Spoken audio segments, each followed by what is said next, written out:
Welcome to the Scottish Property Podcast. This is a show where we aim to educate, inspire and entertain through real life stories and interviews from people in the Scottish property community. As always, thanks for listening and give us a follow on social media and subscribe to our YouTube channel. Remember to join us at our monthly networking events on the first Wednesday of every month. Tickets are available on our website. So without further ado, we'll just cut straight into this week's podcast. So welcome to the Scottish Property Podcast. Emma Watson from Renovations by Emma. Renovate with Emma. Renovate with Emma. Renovate with Emma. Get it right. Nick's, Come on. Nick's completely, he's starstruck here, isn't he? And he only started following last night. But She's come down from Aberdeen and you're already getting things wrong. You could have put a bit more prep in, Stephen. You could at least follow her for more than 24 hours. Especially, we do have a celebrity influencer here. How many is it? 40,000 followers? Almost 40,000. I wouldn't say celebrity or anything like that. That's cool. Do you get recognised much from the page? Do you get people come up to you and saying stuff? I've actually had it a few times, yeah. The first time was in Five Guys in Ashton-under-Lyme, which was near Manchester, where I used to do property stuff. And yeah, she was a bit starstruck actually. That's so it was funny. but only a few times. So when did you start the page? I started the page, it was January 2020, so just before lockdown. And that's when I started doing property. So myself and my ex had just bought a house, an auction house. We had never done any property before. And then obviously a few months later, COVID happened. And yeah, so it was just a bit of fun documenting the journey. I didn't take the page too seriously really for the first year or so, didn't post a lot. And then yeah, when we moved on to like the second, third, fourth property down there, I started taking the content creation side a bit more seriously. And it just evolved from there, really. Nice. And did that go hand in hand with your past experience? You mentioned you were PR and... Yeah. So until last year, I was head of comms and PR at the Hut Group, or THG it's now known as, so down in Manchester, big e-commerce company. So yeah, I used to run pages for that. I used to work with influencers a lot. So I was kind of immersed in that world as well and seeing it from the brand side. And I just love making videos as well. Yeah. Like I actually enjoy the process, and I think what I was doing was quite interesting for people to watch. So have you left the corporate world then? Is that? I have, yeah. I've totally left now. So doing property full time, which is exciting, and that's one reason why I made the move back actually from Cheshire up to Aberdeen 4 or 5 months ago now. So let's take us through then. So what was the start in the property journey? What was the attraction for you to get started? I know you said it was with your ex. Yeah, it was something that he'd always wanted to do. So in a way, actually, I've kind of got him to thank, because I don't think I would have thought about it as a career or anything like that if it wasn't for him. I was a tag along at first, I suppose. Like it was his kind of vision.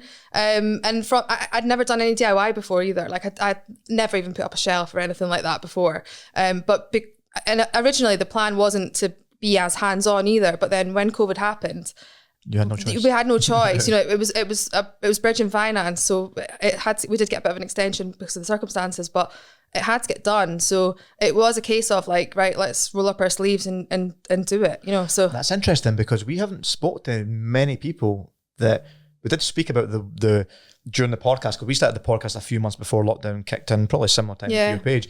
And we always just say, imagine if you were stuck on bridging finance right now, because the bridging market don't give a fuck. They're not caring what's happening in the world. They're charging you 1% a month, and if you go over that time period, that's the thing. How was that? Was that quite stressful? It was very stressful, yeah. And I think we did get we got a 3-month extension, which we did need, because there was a point where we needed a plasterer and we just could not get a plasterer. You know, like at that point it wasn't a skill set that I had to do myself. So yeah, we did manage to get that little extension, which was needed. But yeah, the day that they came to value it.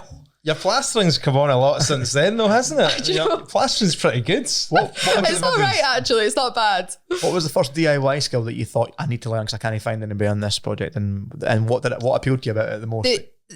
So I think I did a bit of everything, probably at the start, quite poorly, to be honest, especially compared to now. I've definitely improved over the years, as you do with anything. But it actually was the plastering that at first, because I just couldn't get a good one in Manchester. They were so unreliable, and I just felt like all the delays were happening because we were waiting for these plasterers. So there was a place in Stockport, and they do like a 4-day course.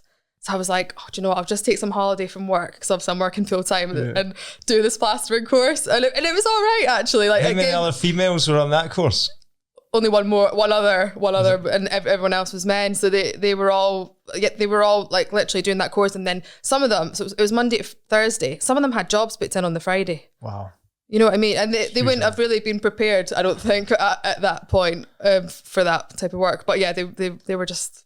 Plastering is one of the trades that I think as well, like it's one, you could learn a bit of plumbing, a bit of electrical work, a bit of joinery work, you can watch a YouTube video or do it. But plastering's that one trade, I just think it's a skill set. Like it is, but yeah, you do. I can do little bits. Like I could do a small, maybe like 2 meter or something like that. Anything bigger than that, I'm like, I can't. It just wouldn't look good. It's all in the motion, isn't it? Up and it's down. the wrist, yeah. I'll take your word for it. So that would be like, I mean, just getting into technicalities here, this would be multi-finish plaster we're talking about, the orange stuff, right? Yeah, 2 coats, yeah. That member over lockdown, try to get hold of that. That's the problem, yeah, we couldn't get it over. So that was like the price that one shot, wasn't it? The first one that I did, it was like, that was what we were stuck on, was the plastering for... It was, I can't remember now how long, but it felt like months, you know, and like you were saying, the bridge and finance, like, that's still ticking along, isn't it? So, but it all worked out fine in the end. But was that passable eventually when you did that first plastering job, or did you have to get it redone by a professional, or did you manage to get the first one? The first one I did myself, because it was later than that. It was in another project, and it was we'd had a new bathroom fitted. And it leaked through, and we'd actually already had a plaster and skim that room, and it leaked through it, and it was like the pain of like waiting for another one. It only needed a little bit chopped out, you know. So, and it was a ceiling, and I was like, I'll just do it. Like I'll just try it, and it was fine. It was totally passable. Brilliant. By the time I did have to a little bit of filler, sand it back a little bit, which obviously a professional wouldn't have to do. But after that, it was absolutely fine. Like you couldn't tell, you could never tell there'd been a leak there, and I think that's what's handy. Like that's the kind of skill that's handy to have when you those little things, you're not waiting then, you can just go in and do it yourself. So when did it become from a necessary, I need to know these skills now to push the projects on to, I actually quite love this? I think it was probably I think it was maybe the 3rd project. I think because the first 2, you're just, well, we were like making mistakes all the time, you know, like just doing, like, thinking, like, oh, we should have got so-and-so to do this. And we should, you know, just things happen, don't they? And even now, like, I still feel like I'm quite new to it, and I've still got so much to learn, and I'm always learning new things. But yeah, I think I started to get a bit more confidence maybe in myself. And I think that some of the trades started to take me a bit more seriously as well, because I think when I was doing it with my ex and he was there as well, and I was relatively inexperienced, and just because he was a man, it shouldn't be the case, but they would ask him they wouldn't, if I was saying like, this is the decision that's going to be made, there was always a hesitation there, almost like they wanted... Look to your partner to say... Exactly. Is that right? Yeah, exactly. Whereas I don't get that anymore. But I think that also just comes from like the confidence that I have, that I've grown over the years, and like I do know what I'm talking about. So so if listeners look at Emma's page, because she's got loads of good DIY tips there and stuff like that.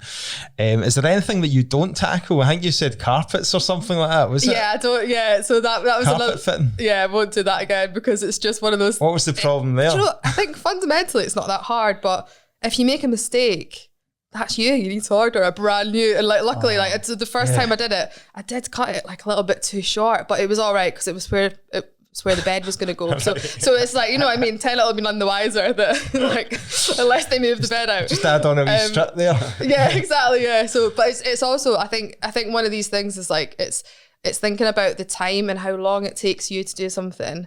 And actually it's quite inexpensive. And that's things that I've learned. But do you actually do all this because you enjoy it, or do you do it more just because it gives you kind of content for your page, or a bit of both? It's a bit of both. Because I think I enjoy making the content. I think, you know, and I enjoy running that account. And I get quite a lot of opportunities through the page as well.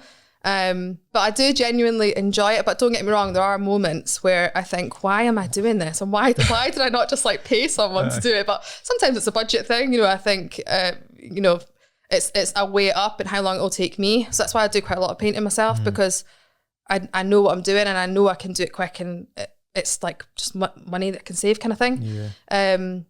But yeah, if there's anything bigger, substantial, like I would never, I know my limits essentially is what I'm trying to say. There's no point in me going trying to fit a kitchen or something like that, because I'll make a mess of it and it would take me a month or something.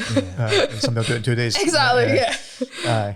No, so talk us about your property journey then. Where did it snowball from there, from the DIY, from the the bridging loan inside COVID. What was the purpose of that first project? Like, what was your goal for that one? What strategy or? It was BRR, but bought at auction. So they all were, and they were all down in Manchester. So the 4 down in Manchester. And yeah, so it's always done BRR, like always, you know, like a lot of people will do, try and find the worst street, negotiate it at the best price you can, and then refurb it. But I think probably where I've tried to do some things a little bit maybe differently is trying to be a bit more creative with it, and that's where the enjoyment comes from for me as well. I actually enjoy putting a different, like a little interior design scheme together, try and make it look a bit different, and also just trying to make the budget stretch as far as possible. So and I think that's what I'm kind of good at. So give us an example of that then. What sort of thing would you, because I noticed like there was stuff like your splash black around your kitchen sink and all that, you're doing tiling there and stuff like, is that kind of bits like that you're talking about? Yeah, bits like more creative. Bits like that, yeah. I think it adds a bit of personality, but I think I've always taken that approach and trying to see, and in the past it's been past projects, it was literally because we only had the budget we had, and it was like, let's see how special can we make something with the budget we've got. And I think like the best example is like we were doing one of the ones down Manchester, and it ended up actually on TV. It got in the end. It was on what programme was it? It was on Channel 5 Dream Kitchens and Bathrooms. Oh, nice. This kitchen I did, but it only cost prime like time. I only had about 3 minutes, but still, it was like it was 500 quid the kitchen, because we got a free kitchen from someone else. So a tradesman we've been working with was installing a new kitchen, and he mentioned it, and I was like, what's happening to the old kitchen, because it was in a nice area. And I was like, is it good condition and all that? And he's like, it's all right, yeah. And it was certainly better than the one that we had. And we'd had other like unexpected things in that project. Like we'd had to put a new roof on and stuff that we weren't expecting. So it was like, how can we be creative, pull it back? So we got that kitchen free. Those people, they didn't want any money for it. So literally got a new kitchen. I painted it. It was still old worktops, but we did tiling, like literally just painted the whole room, put new flooring in, and it looked like a different space. And I think so that attracted quite a lot of views and followers and stuff like that. And people love that, don't they? All that. They love, exactly. And at that, recycling stuff and that's upcycling. The thing. And it was during like cost of living crisis at the time, and so people don't have a lot of people don't have the money to spend all that on a new kitchen. Emma, obviously, so you've got the 4 down in Manchester, was it? Yeah. Where have you gone from there? Are you quite happy with that now? Have you done anything else? Yeah, so I'm up in Aberdeen now. So she came to the bright side. I can't. Yeah, exactly. Don't get me wrong. Why? First of all, why? Yeah, well, Manchester to Aberdeen. Manchester is a great place to invest, but you just need a lot more upfront, and the deals we did were good deals, but you're leaving like 10-15 grand in. Whereas what I've found is actually up in Aberdeen, you can get way closer to like an all-out money deal. So and you just need a bit less. So, and now that I'm up and I want to start building my own portfolio for myself, it just made sense to go somewhere where it was just going to be that lower entry for me, and I wanted to make it my full-time job as well. So did you quit your job? How's the transition? Talk to us a wee bit about that transition out of corporate world as well. So obviously you sound like you'd quite a decent I did. job there. I did. I had a good job, and it was a high paying, high salary job, and don't get me wrong, it was great. And I think maybe a lot of people that are in corporate jobs find themselves in a situation where you work for years and years. You go up. I started as a graduate there, and then ended up as head of comms, like corporate for the whole company. Yeah. Big company, and you massive. think it's massive, and sometimes you think that's what you want in life, and you get there and you think, what now? What's the point? And you're working for someone else, and not that there's anything wrong with that, but I think that like everyone, I think that ends up getting into property, you want that freedom, and you want to, that was why really. Do you have any family ties in Aberdeen or? No. Friends, family? No. So is that why you went there? So come back to Cow and Beef. Well, I've got some family in Perth and like family in Glasgow and stuff like that. But no, like I don't know. So you quit your high-paying, high-salary job and then moved with with nothing. Did you have any other employment lined up in Aberdeen?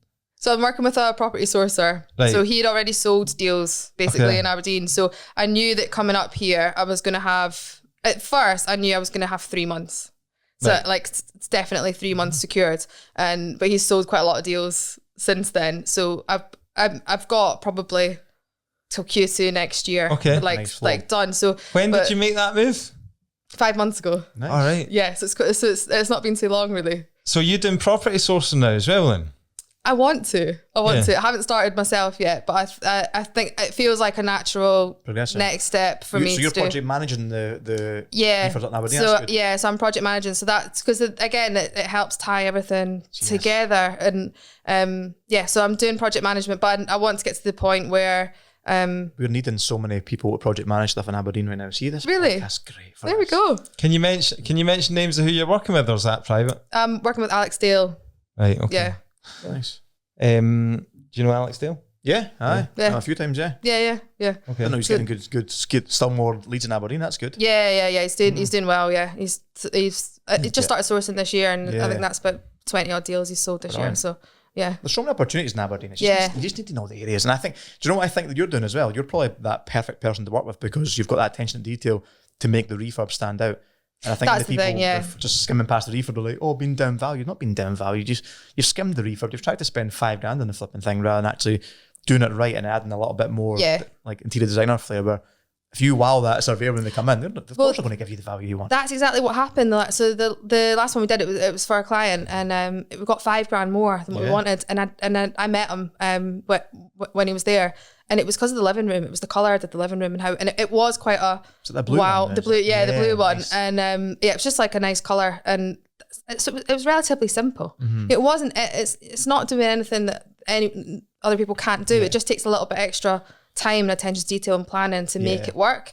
But yeah, that was the route. I mean, he was quite bold doing that when you go for like a room, especially in a buy-to-let. I suppose it's going, let's go fucking blue. And then what did you call it when you done the whole raw? I was learning something the other day when I saw it. It was like what doing the whole the room. picture reel. Yeah, no, like the when you colour do- drench. Aye, Yeah, colour yeah. drench, that was it. Yeah. Because I copied and done my bathroom in a similar blue, and I was rushing to Aberdeen that day, and the painter was in. He's like, "What do you want? What do you want on white or the blue?" And I was like, and the joiner was going, "I thought you said you were going to try that colour drench and doing the whole thing," and I was like, "Fuck it, go for it." And I gave him the go ahead. Went to Aberdeen, came back in and done it, and I was like, "This is actually really cool." But I think it just takes a bit of balls and a bit. It does, yeah, because everyone has just done white for a long time, haven't they? And you just think, but it's not. It's I always not right used anymore. to laugh like when I first met Stephen and he was doing all investing up in Aberdeen, and the standard, the refurbs and what he was putting into the bathrooms and all that, because it was like the black, black was new at the time, the black taps and all that. Yeah, and so that was quite new. I was like, bloody hell, look at that. It probably didn't cost a lot more, Same. but I was like, wow, that's like really out there, and then down here in Glasgow, we're still on Magnolia and Chrome. And the old Chrome, and it was just pushing it because obviously it was a more competitive market up there, wasn't it? Yeah. And to get stuff rented, you were really having to stand out. Yeah. Well, that's the thing. Like the letting agent, like that one that I just did was gone. Like it had multiple viewings and it was gone within a week. Like How much did that go in the market for that? Was that what was that, that one one was six. I can't remember if it was 650. Brilliant. That For one one was bed? 1 bed. And what area? Great Northern Road, like near the uni. Aye. So yeah, it's not bad. Yeah, so we've got one in Great Western Place, and I think we just got 610 or 625. So it just shows you that wee bit extra, just a little gives you bit extra, much more rental income. What was the valuation they got back for? If you don't mind me asking him. It got 75. Nice. So it was bought for 3,995. Nice. 12 grand refurb. Do you feel a lot more comfortable in like Aberdeen as an investor now than Manchester? Like, do you just feel like it's more kind of manageable, or like how do you find the difference between sourcing and buying property in Manchester and Aberdeen?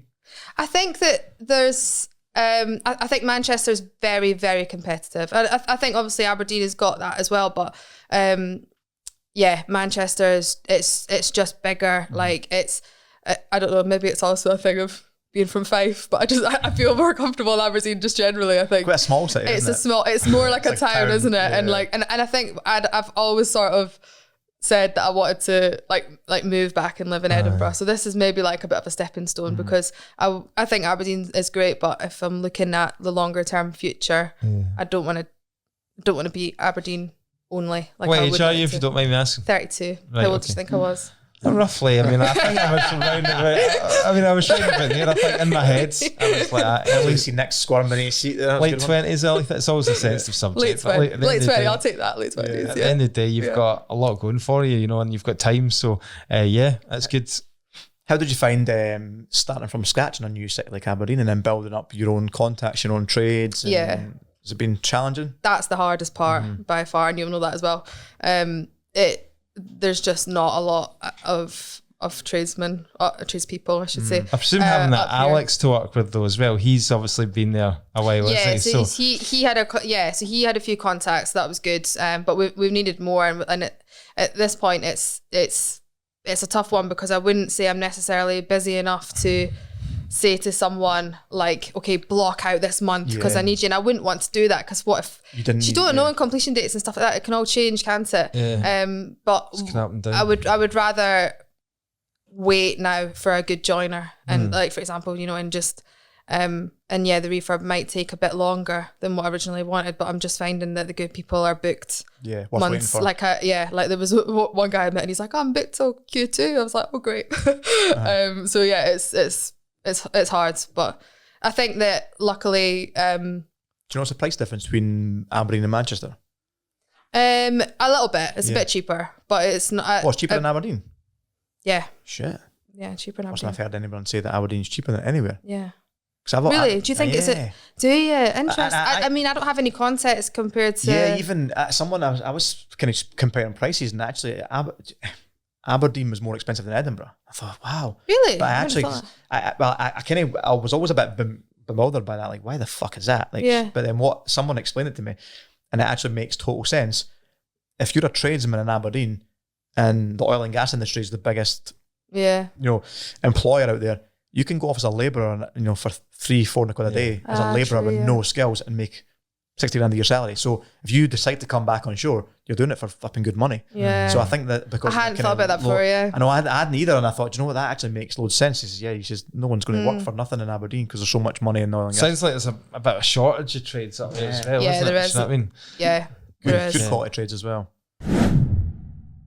Let's take a quick break, guys, from today's show to talk about selling your property with Prime Property Auctions. Now, myself and Stephen have both used John and Lewis from Prime in the past, and we can personally vouch for their service. They sell vacant and tenanted property, and you get to control the minimum reserve price so that you're not selling your property for peanuts. They pay for all the stuff like photos, videos, and all the marketing stuff up front, so you're not paying anything from the start, and it's a no sale, no fee. So if you want to check out Prime Property Auctions, then get across to the link on the show notes and speak to the guys. So how did that, I'm really curious about, because the transition out of the corporate world, having that comfort of constant monthly income, Yeah. and now you're like, I'm not going to comfort. Do you know, there was actually a little like almost stepping stone in the middle as well between that, because I just sort of got promoted into this like new job, like the biggest job I ended on kind of thing. Then my sister got diagnosed with pancreatic cancer and passed away. And then 3 months after that, my ex split up with me. And it was very much like, I thought he was like love of my life, you know what I mean? And obviously he wasn't. And the job was getting really stressful as well after that. And I think when something like that happens to you, you reevaluate actually what's important to you in life, and is it worth the stress? Like, yes, okay, I was getting a lot of money and it was the same every month, and there was a bonus scheme and all of that, but you sort of change about what that's know. huge. I mean, I just felt there was something more to it there, and obviously you've gone into the personal stuff. That's like isn't it? What age was your sister? She was 50. Yeah, so I think that's so when I quit, I had it had obviously been in the back of my mind, but it was literally one of those situations where I walked in and I was like, this is it. I'm done. Like, I'm done. So Just like that. Had my notice in, I'm done. And then so I had 3 months garden leave. So I had a bit of time to try and think about what to do. So I actually just started my local gym. I just started working there, like, cause it was quick and easy to do the qualifications. So I was doing like group fitness classes and PT and stuff. So I kind of worked like part-time almost like as a PT for a bit. And I think I needed that to and at that point I wasn't posting on social, I wasn't doing any DIY. I just was like off the grid kind of thing. But I needed that period to get myself better and get ready. And then that's when it was like, no, I need to do something now for me and just go for it. Sometimes you get to that point, if you don't just go for something, then when are you going to do it? Yeah. We do find that as a common theme that has developed in a lot of our guests, is that something happens in their life, could be a tragedy, a death in the family or something like that. Yeah. It's definitely, you're like, what the fuck am I actually doing here? Like, things need to change. Like I've personally never had it myself, like, but we've had a lot of guests. Your colleagues would have thought you were mental as well. Like you've just got this promotion. They'll see you as the pinnacle of your career at such a young age and think, what the fuck are you jacking this? That's the thing, that's the thing. And it is, and you doubt yourself as well at points. You think, what am I doing? And even like within the last few months since I've moved up here, and sometimes I'm like, what am I doing? Like the other day I had a dream that I was back at my old job and I was like, what does that mean? But really it's just that it's safe. It's just that and it's actually the easier. It's just the easier option to do that. How hard is it to self-reflect though and look at it and go, what do I actually want out of life? Like you've got that dream that you've chased since you went to uni, left uni, got this corporate career, climbed it. How do you self-reflect to go, this is not for me? Like, and obviously thinking about your personal circumstances with your sister and your partner. How do you self-reflect and go and make a decision and just go for it? Is that quite hard? It was, but I think it really was at that point where even though I was probably like depressed or so, not that I had like a formal diagnosis or anything like that, but I definitely wasn't happy because I wasn't prioritizing myself. Like I was prioritizing, my ex-partner, I was prioritizing my job. I wasn't looking after myself. I wasn't going to the gym properly. I wasn't eating properly, and all of those. That's when your priorities are just not in the right order. So I think I literally just sat and wrote down goals for the year ahead and what I actually want to do, and that was just writing it down. It all becomes clearer. And that tasting of the property that you did with your ex-partner, that gave you the insight of, I can do this myself. And that was this. The main thing that kept coming up whenever I was like trying to think about what I want to do. It was always like, I want to do Renovate with Emma. Like I want to make Renovate with Emma my thing, and part of that is property, and part of it is the building my portfolio, and then there's the content side as well. So it was like, right, how do I map out what I need to do to get there? And then when I got the opportunity to come up to Aberdeen, it felt like it just felt right. It just felt like the right time, and I was like, yes, this is a risk, and I know I've only got 3 months of employment, but equally, if it all goes wrong, so what? You sounds like you've suffered. I mean, absolutely. I love that. Sometimes you've just got to take a little bit of a risk in life. It sounds like you've obviously suffered, quite a lot of trauma there. What does a happy life look like to you now? Like, where eventually do you want to see your I feel like this has turned into a therapy session. It's weird, ultimately we all want to be happy, right? In life. We do. What's your ideal version of happiness? What do you want to be doing each week? I think for me, creativity is a big part of it, and having the freedom to just do things that I feel like, and I like doing like new things all the time. Like that was like to your point earlier about the tiling. Like I can't do the same tile pattern twice because I'm like, I just want to do something else, something new, and stuff like that genuinely makes me happy. And I think I like inspiring other people. And I'm sure maybe there's men. Well, I think I've got 82% female followers. Maybe I inspire some men as well, but predominantly I'm inspiring women to go and actually try something that's quite empowering, because it feels and I think, and that was like when I had that like career break when I was a PT. It was the same thing when I was teaching women I only had one male client, the rest were all women, like teaching them how to lift heavy weights in the gym. It was an empowering moment for them, and I think the DIY is like a similar thing. So what sort of messages do you get through your DMs? Like you were saying, that's a bit personal. 83% females. What sort of stuff are they saying to you? Like just support, just saying, that's great content. Thanks for sharing that. Like I think that people like watching the full process, and I think they enjoy the like rip out stage, but for most people that's not something they would ever do. So they like the final results, like they like watching me paint because that feels probably a bit more attainable. Like something like not everyone's going to go in with a and with a, yeah, exactly. Even though I would, but so yeah, they like, and I think it's just that. But I think because it's built up slowly and steadily over the years. I think there's quite there's a couple of people actually that message me like every day without fail. I don't know who they are.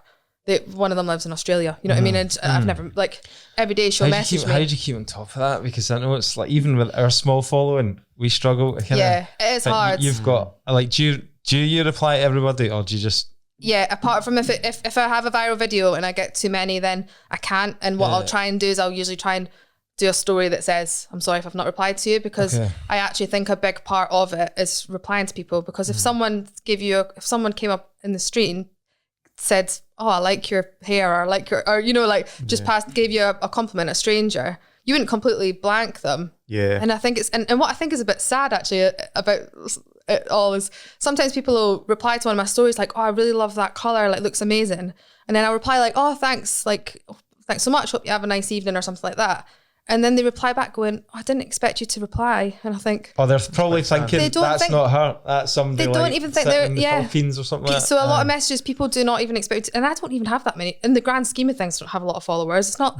If I didn't have a team and I had hundreds, thousands and millions of followers, then no, you couldn't do it. But right now, I do try and do it because I think it's... And that's what ultimately makes you have a successful page. It's connecting with people that follow you. It's not just trying to attract new people all the time. It's like serve your existing audience first, and then that's how you will grow. It's quite a kind of it must be quite a national audience you've got though, is it? Like it's not like you go out in the street in Aberdeen, people recognise you. It's kind of like what's the kind of London's the main major city, then it's Manchester, so it kind of and then Dublin's quite big actually. Aye. So yeah, so it's not. It's just spreads, but I think I'm about 75% UK, and I've got quite a lot of the next biggest portion is the US, and then Australia, then Canada. Have you got a strategy to your content creation? Do you plan it out? Do you have a... I should consider what my old job was. I absolutely should do, but you know, sometimes it's I don't post enough because I'm a bit of a perfectionist, so I should post a bit more. But in saying that, I do believe, and I think everyone, if they're running a social media channel, should think about quality over quantity. There's too many people that fatigue their audiences by being like, I need to post today. Just do a story, just chill. You know, you don't need to be pumping out the same content all the time because it turns into too much of a sales channel, and that's going to switch off your existing followers. So I would, make it personal, make it about you. Any other good tips for building personal brand? Because ultimately you built a brand here with your page. So like, what else? Why do you think you've been successful in getting 40,000 followers? Is fucking hard work. We've been going now for 4.5 years, and we've got 4.5, and we pump out like a video every day.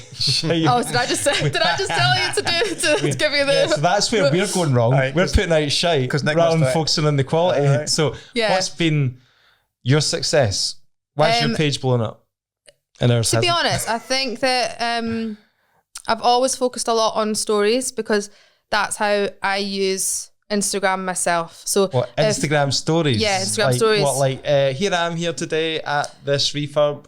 Yeah, so that side, but yeah, because if I'm personally going on Instagram as a user, I spend more time looking through stories. I do that as well. And the thing is, what you have to remember is if you post a piece of content, it's going to go to your followers first. So, and then Instagram's going to judge how well it does based on everything, like even just the amount of time that someone looks at it, to if they share it, if they send it in a DM to someone else, and then obviously likes and comments and so on.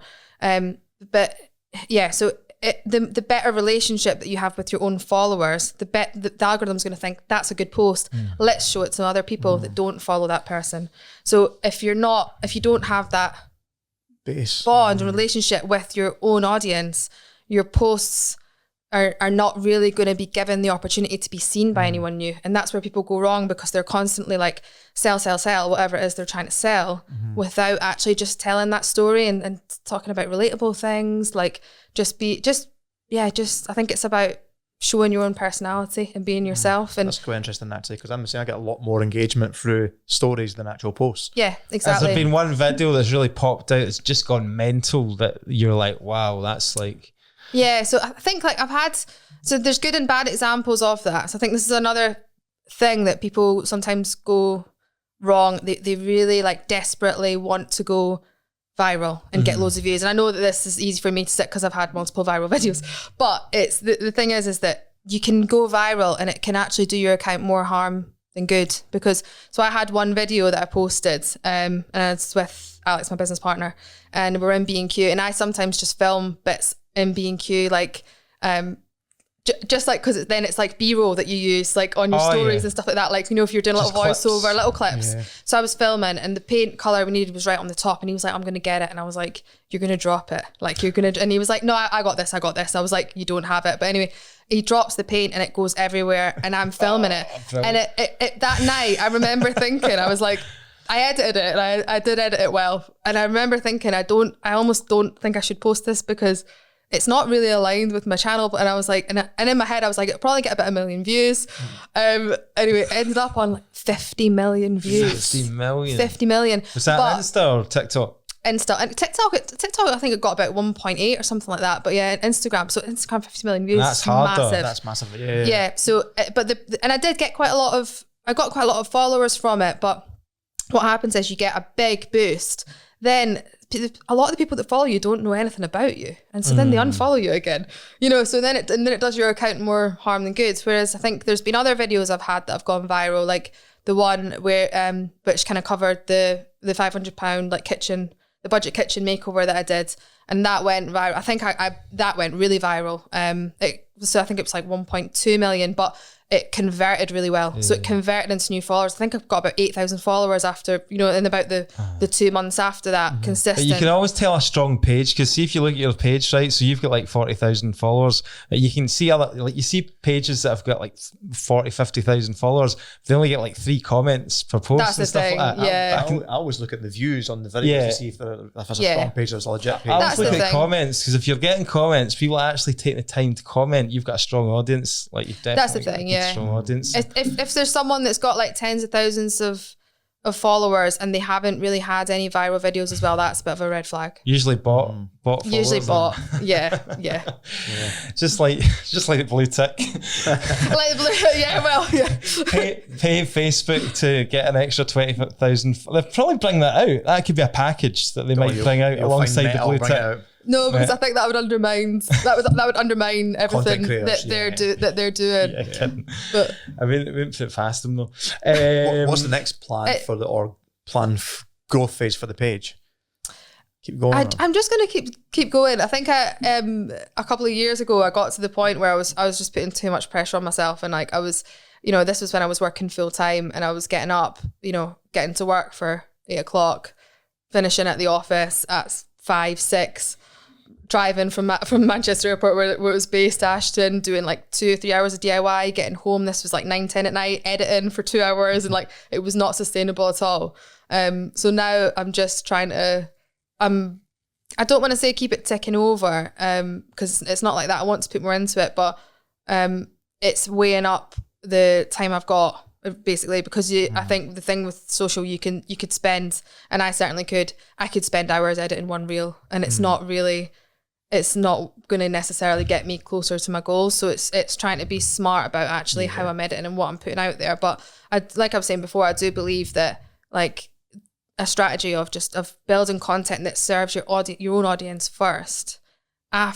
Then you are going to be successful, and you're going to just attract more people like them in a more organic way than making it too salesy kind of thing. So do you mind me asking, so now that you've obviously left your job and all that, you don't have a wage coming, where is your income actually coming from now then? Project management just now. And then if I start sourcing, then that. I've just done a lettings qualification as well. So that'll be a separate chat. We can have a chat about that. Yeah, so I've just finished that. Why did you think that was a good idea? Sorry. I'll put you off that. Well, no, it's actually a great business, I think. Yeah. If you ever want any lettings advice, give us a shout. Yeah, that'd be good. Do you make any money from the page, the content, and like you've got like an Amazon? Yeah, I do. Is that like an affiliate link? Somebody buys a tool that you're recommending, you get a commission. Yeah, and that's something I need to do more of, because in the past I never used to like I never used to do a single ad, because I didn't need to, because I had a good wage coming in, and it was like, you know, and I think there's also, I've worked on the other side, so I've been the brand dictating to influencers what they need to do and set up the contracts and all that. So I know how it works. You know the business. I know the business, and you know, some brands are like, you know, you have to, like, they're very prescriptive in what they want you to do, and I actually like to be a bit more creative and like do my own thing. So you've obviously been approached, and you've done some collaborations, and some deals. I've got some coming up, and I think I held out for quite a long time to then, because like when I started and had less followers, and also even like when I started back like properly a few months ago, there was brands approaching me, and I get it like there's people all the time, and I think you have to stay strong and wait for brands that align with your own values and like high quality, high caliber brands. So yeah, I've got a couple in the pipeline. So so I will, it'll grow, but I'm never, first of all, you don't know what the income's going to be each month. Yeah. And also like it's quite time intensive. Like even just going back and forth with the brands and that kind of thing, it's time I could be spending on building my own portfolio kind of thing. So when I'm going to work with brands, I'm going to be selective about. So yeah, I've got some exciting ones coming up. You do see some people on like TikTok especially that are just absolutely selling themselves out for any that's shite. the thing. They're just selling any shite, aren't they? Do you know what I mean? And it's like, that's the thing. Do you want to be that person who's just, you want to have some integrity about you? That's the thing. I think that there's two kind of like key brands I'm talking to at the moment that are like good brands that I kind of want to work with, and I think those will come through. There's another like couple ones that are probably going to be more like one-off, like the Wood Veneer Hub. I'm doing something with them in a bathroom, so they're sending me some of those like wooden slat panels, like I'm going to put them in a bathroom, which will be quite nice.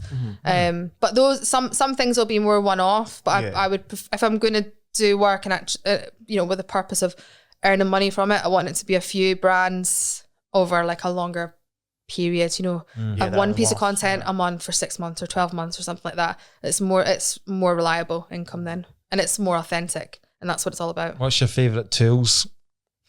My Ryobi nail gun. Nail gun? Yeah, love it. I've never used a nail gun before. Love it. There's something great. You need to get one. Finish a nail gun. Yeah. Love it. I like more off a nail gun. Love it. Oh yeah, I really want to get one of those just to try. Just go around the walls, around the house. Yeah. Fucking bang, bang, bang. Take your. You're having a hard day, just get in the nail gun. Doosh, doosh, doosh. That's what a sledgehammer's for, mate. Sledgehammer's good, interesting.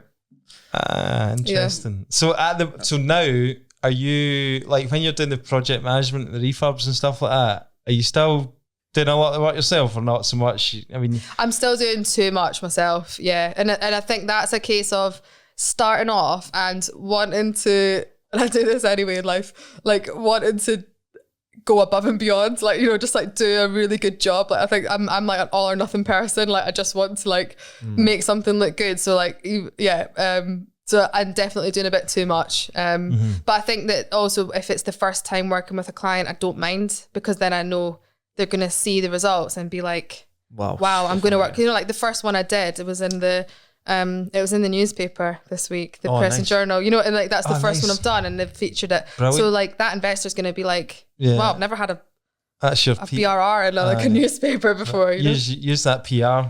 Exactly, yeah. Although they came to me, but you must get some tradesman hate coming through your DMs as well, because like trades can be really funny, can't they? They can. They can be really funny, but I used to get it a lot more, and now actually, like recently, I've not had. There's the odd like random comment that's probably a tradesman, but actually I find the opposite. Like I make a joke, like there's this guy, I've never met him in real life, the bearded bathroom specialist is his handle, and I'm like, I'm your digital apprentice, because like I always like, if there's ever something I'm not sure of, I'll send him it and he'll get back to me, and there's a few like that. And like, do you follow Paint Warrior? No. He's got millions of followers. Like I was thinking about maybe getting like a spray gun. So I just messaged him and because he follows me and he got back to me within half an hour with like some really good advice saying like I should go on a course and stuff like that. And it's like, so actually I find I get more value from trade, but because there is actually loads of the good ones out there that I've got following and they're building their own brands. They want to help other people and that's why they're making the content. I just find because you get the whole market and the social thing, building the personal brand thing rather than just being on the tools. Some of my biggest like videos that I've done well, I've been like, whenever you put up a clip with some poor quality workmanship or something like that, you get loads of people. Like recently, right? So I had a guy in doing a bathroom for me in one of my buy-to-lets. Got him off rated people. I was desperate to get somebody in quick. Didn't use my trusted trades that were all tied up at the time. Got this guy in because he's available. He could do the full bathroom. There's a reason. Rated, exactly. I never learn. I should have 20 years of doing this. I should know the reason why he's available is because nobody else is hiring him. Right. So sometimes you're desperate in the market. You just need the work done. Tenanted. The tenants have been in there 9 years. They're really good people. I just wanted a quick turnaround. Anyway, it's fucked up the job. I went round 2 days in. The stud work, the floors, just like fucking, somebody describes it as a jigsaw puzzle. Anyway, it lasted 2 days. I says, enough's enough. I don't want you on the job anymore. I put the video on Instagram and must have had about 20 comments from all tradesmen and all that. Just like, take a huge interest in this just because they want to slate the guy's work. Do you know what I mean? I think there is a lot of that. Actually. Anyway, this story is coming to an end. So it basically sacked the guy off the job, right? He goes to the flat this morning to pick up, just this morning, this is stress you need to deal with in property. Goes to the flat this morning to pick up his tools. The tenant phones me up saying, Nick, he's like stripping all the plasterboard off the walls. He's taking up all the chipboard flooring and the joists. He's here with like another guy and they're basically taking up all the materials. What? Now, I've paid him, bear in mind, and I never do this, I paid him up front just to get the job started, 600 quid, just as a starting. So let's cover the materials. Materials, mate, honestly, there must be not even £150 worth of materials in there. So ultimately, he's walking away, even if he left everything, he's walking away for 2 days' work. He's covering himself easily. I'm the one that's left in the worst situation. Yeah. Got to clean up his mess, and he's got the audacity to go there at 8 o'clock this morning and spend an hour inside the flat. The poor tenant's phoning me up saying I can't get this guy out. He's literally stripping the bathroom back. Oh my God. Had to threaten to call the police, and that got him out. I says, you need to get out there. I'll give you 5 minutes to get your tools and get out, otherwise I'm calling the cops. Yeah. Jesus. So he left it. So you've got some. He's away. So I need to start from scratch. But at least he's left it. He's left it back to the brick. Start again. The tenant's still living in there. It's an ensuite, so they've still got a bathroom. The tenant's been really understandable, and if you're listening to this, tenants, I really appreciate your patience on this. But this is the stuff you need to deal with. Yeah, it's not easy. No. So what's the solution for that one then? Find one. Already lined up another couple of trades. Do it separately. Plumber, joiner, manage it myself.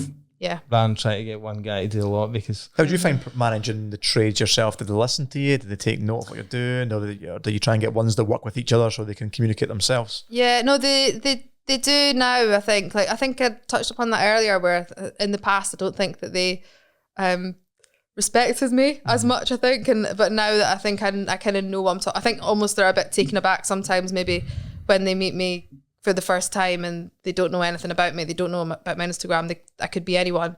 And then they realise I actually sort of know. I'm not as, not an expert compared to them. I still want them to be the expert. Come and have a look at this bathroom that I'm talking about. I need something to start today. But so I still need them to obviously guide me in what's right and what's wrong sometimes. But but it's all right now. Yeah, so I've got a few good guys.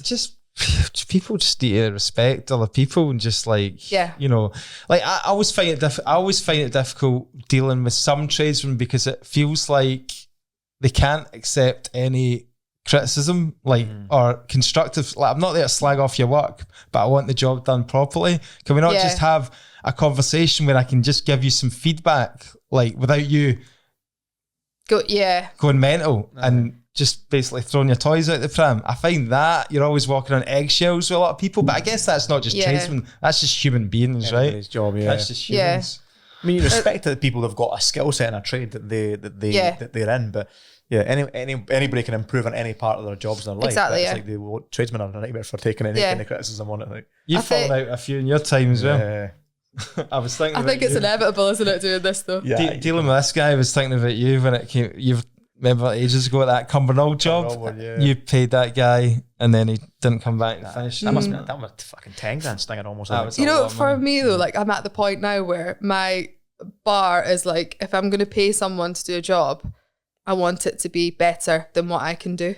So like if I come in and look at it and go, I could have done that myself better, then I'm going to give them feedback and be like, I'm not happy about this. You know, like and that's just honest, because they've got way more hours of experience than me. They're the experts. There shouldn't be work that's worse than what I can do. And if it is, it's not because they can't do it. It's because they haven't cared. Yeah. And I don't like working with people that don't have attention to detail and don't take pride in their work. And I think that's where Instagram is good. If you can find people that have posted a lot and like they take their brand seriously on Instagram, they care about their reputation, and in that sense, I think then they're going to be the ones that actually do a good job because they care about it. I know. So, any more tips to finding good trades? Because I you know what I think right now for me it's trusting your instincts.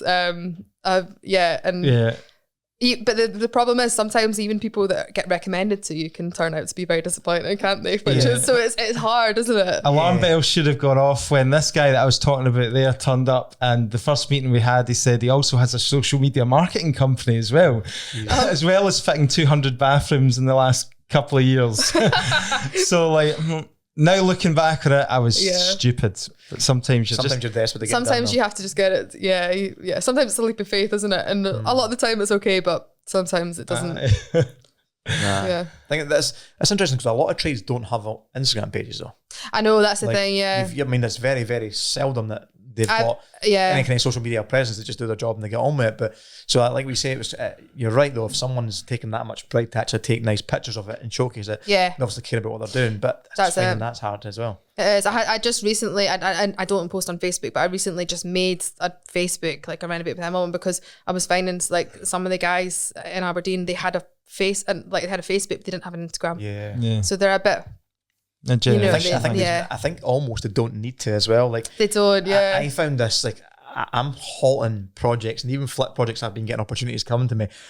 I've just been saying no to loads of them recently, and they're like, "Oh, why? I thought it was good ones, good numbers." And I'm like, I can't be asked dealing with trades right now. Yeah. And it kind of takes me back to 2006-07 when I first started in property, and the market was so fucking buoyant. The economy's bouncing. Tradesmen are so busy. No one wanted to give you work, and we're having a nightmare trying to get a roofer in Aberdeen now. Not being big-headed, but we've got a fucking community, 200 people in the community. I've got 100 properties in Aberdeen. Surely any tradesman would want to work with me in Aberdeen. Can't find one for love nor money. People would just go, do you know what? Yeah, I'll move that and I'll get you and I'll fix it, I'll do it. For months I've been trying, and I'm like, this is how busy trades are right now. They don't fucking care. They've got enough work. So I'm thinking, I'm going to just wait until the economy goes fucking tits up and then do it again. You done any roofing? No, sadly not. Sadly not. They're another job for you. Sure. Do you fancy doing any roofing? Why not? Get me some scaffolding, give it a go. What gives you, just about wrap up, but what gives you what's been the most satisfying, or what gave you the most satisfaction over all the jobs that you've done, DIY jobs and stuff like that? Oh, the job. I think probably the one that I just finished recently has been because it's been a bit more symbolic in that, you know, when I was doing it before, had a bit of time off for like the reasons we discussed, and then came back, and I think it's given me that confidence that I can do this, and like I can do it for myself as well.